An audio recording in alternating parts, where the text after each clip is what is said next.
Actually, Ruby could very well go into the XP lane. That is... That's The Grok. Grok. Okay, the Grok. The iframes are very important. I think is just checking the bushes, especially if you're facing up against Edith, natural counter. Yeah, and the... And the Zasa actually as well, because yeah, of the slow against the reduction. Zask, yeah.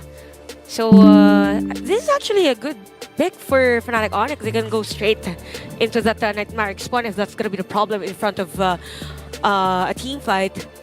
So we're still lacking the... If this Edith is for the pos 5 rather, or the XP lane. I think that this Edith might be thrown into a post 5 position here. It's a little tough to say because if I'm thinking about EXP matchups, it really doesn't matter, right? Because it's just going to be a sandbag of a lane. There we go. We can see the X-Borg get locked in here. This gives us the full lineup for both sides. Churros, before we let you go, quickly break it down for us. The Red Giants' draft is looking very, very solid once again. Lots of thick, beefy boys like the Edith, like the X-Borg will be taking the very hard to take down. But once again, I'm really excited to see a summoning versus a summoner. So like a summoner versus summoner, a draft like a Vexana versus a Zask. I'm excited to see how this plays out. It could just be one of those battles of the centuries here. Both compositions looking to snowball out of control. Red Giants looking to equalize it 1-1 against FNATIC ONIC, who currently is at match point. Stakes are high. Momentum is high. Can YRG hold on to their win streak, or are they going to fall under the might of the Sky Kings as you start loading in to the land of dawn? This is game number 2 of our best of 3 series, second round of Group B, with FNATIC ONIC on the blue side up against Red Giants on the red side. Okay, so this is the redemption that FNATIC ONIC needs against YRG, and we can see actually that in terms of the spell, there is a Purify for the carry. So with this, we could say that for the side of FNATIC ONIC, they are more on the aggressive side of their lineup. So well, at least for me, if you're a marksman and you're forced to pick up a Purify as a spell, it means that you are in a very difficult situation in terms of the early game and even the late game. And after the Purify, it takes how many seconds before it cools down. So they have to be mindful that Innocent is the best target early game for FNATIC ONIC.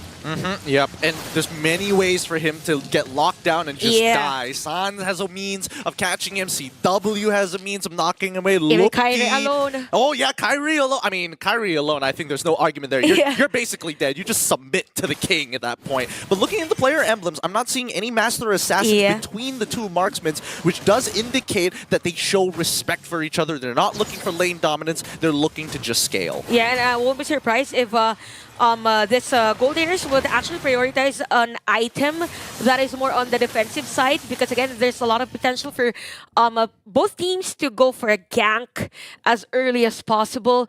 And again, the play of Red Giants, as said by Churros, is more than 4-1. So Innocent has to be safe.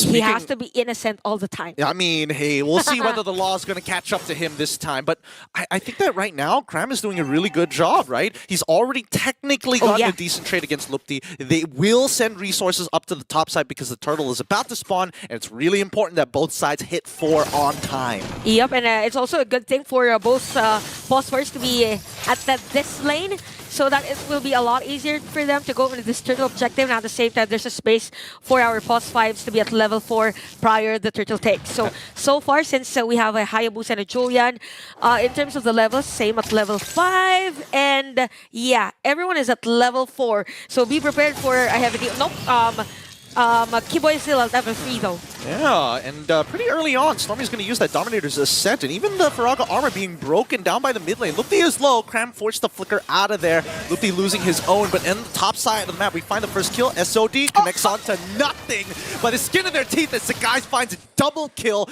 2 minutes into the game.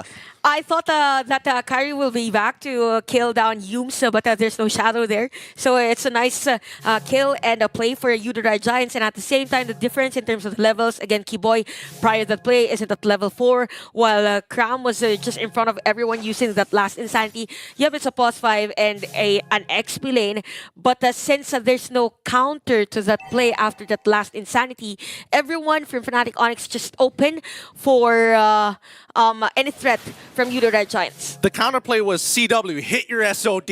If you hit that SOD, that would have been all yours. But let's talk about some profits. Wait, hold on. So Guys is by himself amongst 3 members. The Oki Shadow Kill is out, quickly uses the enhanced swords to get on out of there.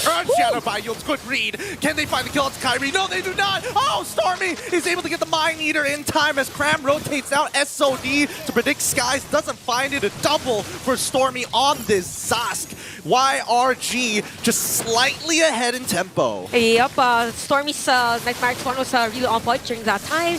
Also, Udo Red Giants is now on the lead. 2.1k, 201 for the Zask. And the effectivity of having a Zask in front of, in the middle of a team fight is just being shown here for this match for FNATIC ONIC. They have to be mindful of Stormy's ultimate, because if you're in front of, or if you're in the middle of the Nightmare Spawn, you won't be able to see it. The damage from time to time. Oh no, like, wait, why is my health bar at half? Oh, there's a Nightmare Spawn. Hey man, when that Nightmare Spawn is just sucking you off, there's not much you can do but just take it, right? Unless you walk away, but even then the Dominator's Descent is quite an obnoxious spell to deal with. Speaking of which, FNATIC ONIC, they could be setting up a gank down on the bottom side of the map. Innocent is gonna, I mean, they spot out the Grok instantaneously. He's gonna back away, and Udo Red Giants, they're coming in to respond to try and steal a camp for themselves. Yeah, and there's a setup play. The onwards happens. Oh, it's straight into last Insanity, allowing Skies to find the kill. What a read from Udo Red Giants. They do lose out 2 flickers for that play, but they only profit in a kill in Sans. Yep, and this is where it is shown that for Udo Red Giants, again, for game number 1, Yums is somehow countered by Keyboy's vision of the show, but for this game, he's all over the place as to why the effectivity of the rotation is really visible for game number 2. Dominator's Descent quickly being dropped after getting hit by the SOD and walled off. A great Nature's Barrier by Keyboy, but the space has been taken, and now the anchor of Udo Red Giants a little far forward, but finally gets to back away. But look at everything that's happening across the map. Top side, Tier 1 gets the fall. Kyrie catches a wave down by mid as well. And probably Innocent has a better gold against Chewe on this game because, again, so Chewe is at 3.5k and Innocent is at 4.4k. That's a decent, 2 more items needed for a main item. Yeah. 2 components to get to that finish line. Well, ideally the power spike that we're looking for Udo Red Giants, but they're going to take they take the turtle, no contestation whatsoever. Not as bloody as we were expecting from FNATIC ONIC, as they don't have much momentum for now, but this gives us a little time to break down and analyze these motions coming up from FNATIC ONIC. Yep, and actually for FNATIC ONIC, what they need to do is to have that wild charge. We haven't seen Keyboy do that wild charge flicker, right? You're right. So it's like what they did. YRJ's doing the same thing as to what FNATIC ONIC has been doing game number 1. They're surprising plays like that. Yep, flicker wild charge straight into the ult. Keyboy finds Storm, but Sakai takes the tower, and now the last Insanity is going to push on forward. Dominator's Descent, making sure that Lutfi doesn't get to walk away. That was a very fine line of becoming an incredible swing around for FNATIC ONIC. Yep, and I think for FNATIC ONIC later on, they have to go to other places to secure a kill, like for example against Sekais, but Sekais is really doing a great job here for Udo Red Giants. 3-0-3 for Julian, and the only crowd control that you have is the Ruby and even the Grok. So after that wild charge and even after the setup play from Ruby, if Sekais isn't burst down, it's going to be a problem here for FNATIC ONIC. And now even look at the items, there's a huge difference from Kyrie and Sekais farm. Well, technically even for the heroes more, the burst is Sekai's, and you are on the physical side if you're Kyrie.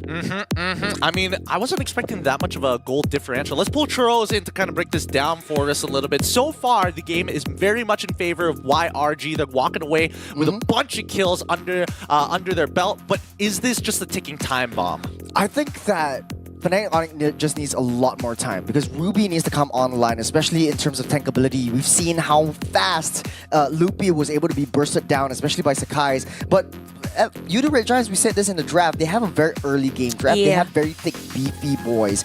Moskov also needs a lot of time, so Chiawei really needs to farm those items up. They haven't hit their critical mass just as of yet. But we're going back to the game. Guys, just take it away. All right, let's see what's the next steps here for both Yudu Red Giants as well as FNATIC ONIC. As they're slowly encroaching on this space, let's keep in mind, a lot of cross-map plays are being made by both of these top-tier teams, and this purple buff, it's important that they steal it away. The more that this games extends, actually, it's going to be hard for FNATIC ONIC because the Cram's damage, the true damage, it's going to be really hard for Kiboy to be up front. So the winning condition now for FNATIC ONIC is more on the surprising plays or probably a steal. Since this is going to be a Hayabusa versus a Julian, it's a lot easier to go for Lord Steal with a Hayabusa. But for FNATIC ONIC, as long as there is a split push, as long as the minions are flowing on the sides, it's going to be a lot easier for them to counter out Yudu Red Giants. But so far for Yudu Red Giants with this type of lineup and in a sense effective farming, he now has the golden staff. Actually, in terms of the items, Chiawei and Innocent's item is basically the same. They both have the Crescent Sight and even this golden staff. So it's a matter of positioning for both teams. All right, speaking of positioning, this Lord's getting low. No steals coming just yet from FNATIC ONIC. The SOD coming a little late here. That's going to be Lord slain by Innocent. Yudu Red Giants now have the Lord on their side to start pushing into the enemy territory. Let's see how much they're going to get off of this, right? Because like you mentioned, FNATIC ONIC, they want some extra time. And I don't think Yudu Red Giants is going to let them. They want to cut that time short. Yeah, and knowing that the lineup FNATIC ONIC, it's a bit hard for them to go for the clearing because you don't want to use that eternal... Oh! I thought that's the slip of the year that he's never going to forget. That could have been disastrous. Yeah. All right, all right. But yeah, going back for FNATIC ONIC, it's a bit hard if you are defending a Lord. But this is just a level 1 Lord, right? So it's going to be a lot easy for them. But later on, for the other defensive stances that they will do, if you have the Vexana, you don't want to use that Eternal Guard just to defend a Lord, right? So yeah, that's true. You want to use it as like an initiative or initiation type of play with a backup on that or another layer for that wild charge. And let's not forget about the high ground defense coming in from... Oh, wait. Humes does find the Earth Shadow Flicker into the onward, but now it's turning into an all-out brawl as the wild charge opens things up for the team. They're hoping that the high ground is going to be enough. Humes gets on out of there with a primordial foe. Nobody is down just yet, and that's one inhibitor down, and SRG say, that's enough. We're done. We're out of here. The discipline of Yudu Red Giants really on point. On this game, they know how to disengage and when to disengage. After taking that inhibitor turret, they know that they need to go out because for FNATIC ONIC, it was... Chewo wasn't really part of the team fight, right? He was clearing the Winged Wave at the middle lane and the majority of the resources have been already used by Yudu Red Giants. But so far, things are looking good for them. They are on the lead in terms of gold, even the itemization.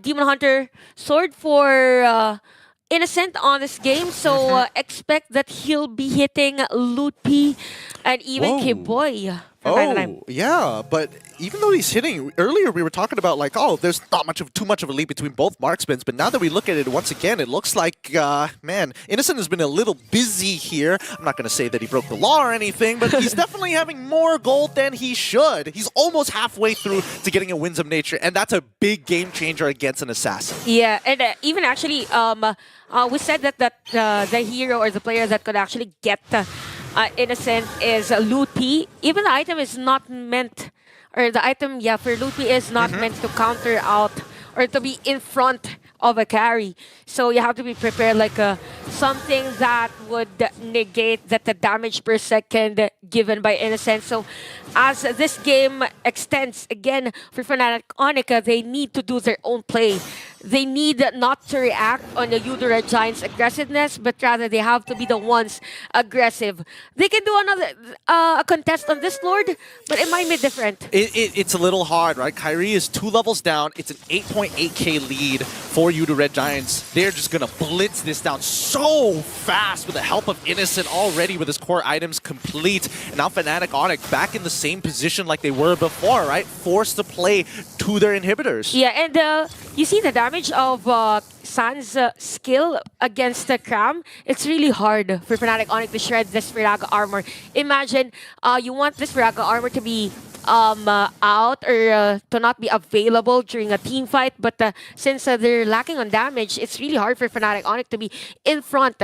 Even the flamethrowers here of against Lutpi shows a lot of damage already against him. By 8 minutes 32 seconds, you can see the big dip, right? Over to the 9 minute 51 second. It's a 10k gold lead. I feel like this is a checkmate angle, right? They've got more items, they've got more gold, and they've got a still, a level quote-unquote level 2 lord walking down on their base. This might just be it, but let's take a breath. Take a moment here. Conceal comes out from Yums, looking at CW, forcing him to get out of the way. This means that mid inhibitor is going to be found, but taking so much damage here, and everybody onto Yums' side, finally exploding at the end. They take Yums out straight away, and now Fnatic ONIC might be able to survive another 5 more minutes, only at the cost of their mid inhib. That is a nice defense for Fnatic ONIC, but here's the thing. It took 5 players from Fnatic ONIC just to defend or try to take a kill against Yudu Red Giant. So this is going to be a long game. As long as Fnatic ONIC is able to clear all the minions and have this flow, they need to take at least first tier turret against Yudu Red Giants. Go for a space wherein Chewe could go for a split push as much as possible. If not Chewe, since the escape route is going to be difficult for him, maybe Kyrie to go for the split push. Oh, they could. They could actually make that happen here, because right now the map is looking extremely red here. Yudu Red Giants have not lost a single turret just yet, but with the Lord advantage that they had just now, basically a -1 on every single category for the time being. I think that Fnatic ONIC at this point of time, as much as we want to say they need to scale up, we're looking for the big play, and I think that big play is going to be coming around Lupti or maybe even Kiboy side. More likely Lupti, because Kiboy still has 45 more seconds until that flicker comes back up. And for Fnatic ONIC, they need to focus on building up, I think, more the physical defensive items so far in this game. But yeah, Yudu Red Giants is doing a great job. Even grounding the damage against 2 players of Fnatic ONIC, and it's just him without the slow. So see the combo or the layer of skills here from Yudu Red Giants. You have the Zask on the slow, while the last Insanity against Cram, from Cram, so it's kind of difficult here for Fnatic ONIC to penetrate. He's literally a thumbtack. He's the Lego piece that everybody steps on, and they're like, I don't want to walk into this room anymore. Every single time they walk up, it feels like they're getting chunked out. Wait, the Faraga armor is broken. The Oki Shadow Kill is out. Finally breaking his immortality. His Faraga armor is back up now. And Yudu Red Giants, they're rethinking this plan. They're like, okay, we might have lost the space, but we could do something about this. Let's see how they play it out, because they got to worry from the side of Fnatic about the top and middle waves. Okay, so there's a flicker available for Kiboy. Whenever if there's an entry point to either take down Stormy or maybe Innocent, it's going to be a nice play for Fnatic ONIC here. Lutpi is at the bottom lane, or at the middle lane, but there's a vision for Yudu Red Giants. I heard a conceal, by the way. Yep, here it goes. Innocent, he's running forward to get onto CW. They flicker on top of him, and they secure the kill. Crab takes it away with the help of Yums with a flicker. Earth Shatter once again. What great timing from Yudu Red Giants. They should be able to secure this, no problems whatsoever. Kyrie shows up on the bottom of the map, but they know that this Lord is in their hands. Kiboy, he's trying to run away, but Innocent, Yums, and Kramer are like, no, you don't get to walk away for free. Last Insanity being committed despite the wild charge, forcing him to flicker, and they trade flickers. I'm offended to pull Cram back, and here comes the ult from Sans. They trade. Keyboy goes down. I'm trying to think if that is worth it, and with the Luminous Lord walking at their base in front of their crystal, this might just be it. Oki Shadow Kill to try and even the tides, but it's done. It's over. The equalization from the Yudu Red Giants. And we could see on their faces how happy they are with that performance. It was a forced kill against Kiboy, so there is no added defensive person for Fnatic ONIC. What a great job for Yudu Red Giants to even out this game. And we're heading into game number 3. Yep, this is a game number 3. This is why Stream A is so exciting. We're going to bring Churros back in once again. This has been an exciting matchup thus far, but Churros, what do you think about this so far? I've got 2 things to say. The first is the first fight that YRG actually won, first team fight, was right before the first turtle. And the fact of the matter is, YRG really likes those split fights. We've seen how Sakai's was with Yumes at the top side. Cram was able to push away the main damage dealer being Sans, and that was just it. And then they snowballed from there. They do very well with maintaining their gold lead or gold difference in terms of the economy, in terms of the itemizations, and just going full on to attack damage as well. The second thing is, YRG is so good at playing death balls. We've seen, like, you know, the triangle of death. It was Cram and Yumes in front, so it was like a upside down triangle. Okay, and then Stormy, okay, and then Stormy I was at doing the back, something like this. and Stormy at the back, and Innocent in the middle. They perfected it so well. Every single team fight is so difficult to get to Innocent. And I remember in the draft I was saying, carry is a little bit tough because you don't really have a lot of range. You need to get up close and personal, and you need a very, very thick wall. Well, here you go. You got 3 thick walls with the Dominator Descent from Stormy, with Yumes trying to always set things up, with Cram being so hard to kill in every single team fights. I think this was just an immaculate game coming in from YRG. It is an immaculate game, and I have to say the biggest difference here is the fact that Cram actually got to play the video game, right? Because look, by the time he got the Athena shield, the game is pretty much done.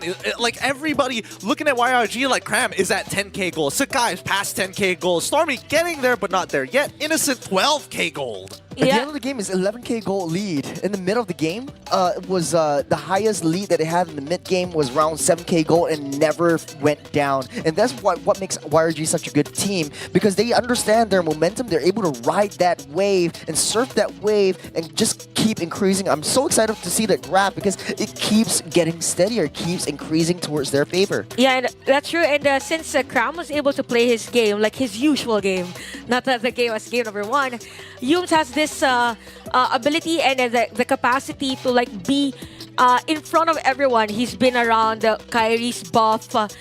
He's been on the lane of Innocent. He's, like, everywhere. And because of that, the effectivity of the rotation of YRG was from step 1 until the final step, they were able to do it. Yeah, for teamfight participation, Kyrie at 0% on the side of FNATIC ONIC. It's very, very difficult for him to find a nice pickoff. Who do you try to pick off? Pick off Stormy? Nah, I've got a Dominator's Descent. I pick off Innocent? Nah. Yumes, Cram, and Stormy are all at my side. It's like, it's so difficult to single any single one. And want to pick out Sakai's? Nah. He's got an enhanced sword just to get him out of there. It's so difficult for Kyrie to play this game, especially with the Hayabusa. Yeah, you're able to just dash in and out, but to what extent? I think it's a very fine line here. Tower damage 0? Yeah, tower damage 0. They weren't able to find anything. Not even touch it. They don't get to diddle the structures as much as they want to. And I think that, you know, a lot of it is the testament to the way that YRG takes these fights, right? They are not clumped too close together to give FNAC maximum efficiency with their AoEs, but close enough so that if Kyrie decides to go for the Oki Shadow Kill, instantly they're going to have enough members to ensure that nobody dies. They played the 4-1 composition